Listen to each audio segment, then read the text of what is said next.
৭২-এর সংবিধানের বিরুদ্ধে এই জুলাই সংবিধান আরও স্ট্রং।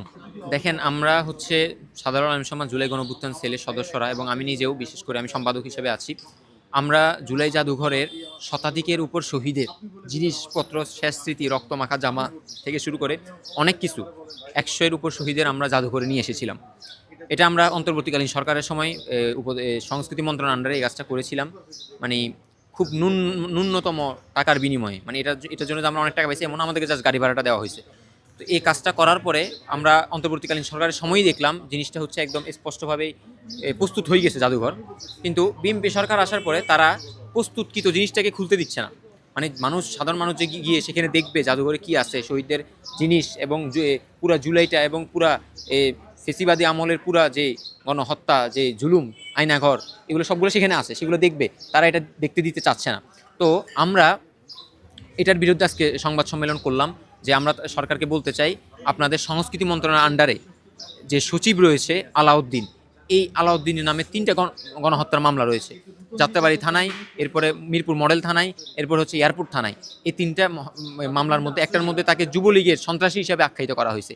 এই সন্ত্রাসী, এই গণহত্যাকারী যার নামে 3টা মামলা রয়েছে, সে কিভাবে এখনও সংস্কৃতি মন্ত্রণালয়ের আন্ডারের মতো একটা জায়গায় সচিবের দায়িত্ব পালন করতে পারে?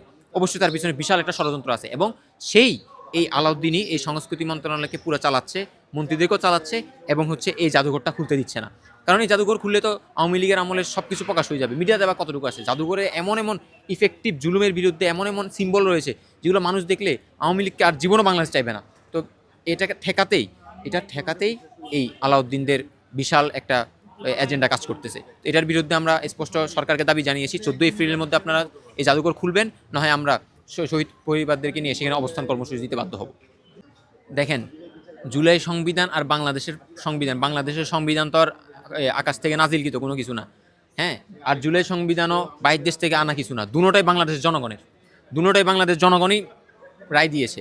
জুলাই সনদে 70% রায় দিয়েছে, ৭২-এর সংবিধানেও রায় দিয়েছে। তবে ৭২-এর সংবিধানের বিরুদ্ধে এই জুলাই সংবিধান আরও স্ট্রং। ৭২-এর সংবিধানে এই জনগোষ্ঠী, এই বাংলাদেশের জুলাই জনতা চায় না। তবুও আপনি যেহেতু আমাকে 2টা সম্পর্কে জিজ্ঞেস করলেন, আমি বলবো জুলাই ওটা তো অলরেডি বহাল, ৭২-এর সংবিধান। তো জুলাই সনদ বা জুলাই যে সংবিধানটা মানে সংস্কার হওয়ার কথা, এটা তো বাহির থেকে কিছু না, এটা তো জনগণ রায় দিয়েছে 70%। তো এটাকে মাইনাস করে দেওয়ার মাধ্যমে ওই যে জুলাইকে মাইনাস করা যে প্রক্রিয়ার একটা প্রক্রিয়া হচ্ছে এই সনদ বাস্তবায়ন হলে আজকে থেকে 40 বছর পর, 50 বছর পর যখন বলা হবে যে এই জুলাই সনদের জুলাই শব্দটা থাকিয়ে গেল, সংস্কারের সাথে জুলাই থেকে গেল, এই জিনিসগুলো যাতে না থাকে, বিএনপি এগুলো পরিকল্পিতভাবে তারা এগুলোকে মাইনাস করতে চায়। তো এখানে আসলে কোনো মত পার্থক্যের কোনো কিছু নেই। সংবিধান, মত পার্থক্য এবং হচ্ছে যে সব কিছুর ঊর্ধ্বে জনগণ। মানে আমি যদি গণতান্ত্রিকভাবেই বলি, গণতন্ত্র তো এটাই বলে সব কিছুর উপরে জনগণ। তো জনগণের 70% রায় কেন এখন এই সব কিছুর ঊর্ধ্বে যাচ্ছে না? এটা বিএনপি সরকারকে আমরা উল্টা প্রশ্ন করবো। বিএনপি সরকার তো আমাদেরকে শিখাইতে হবে না যে জুলাই সনদটা আমরা কেন বাস্তবায়ন করবো।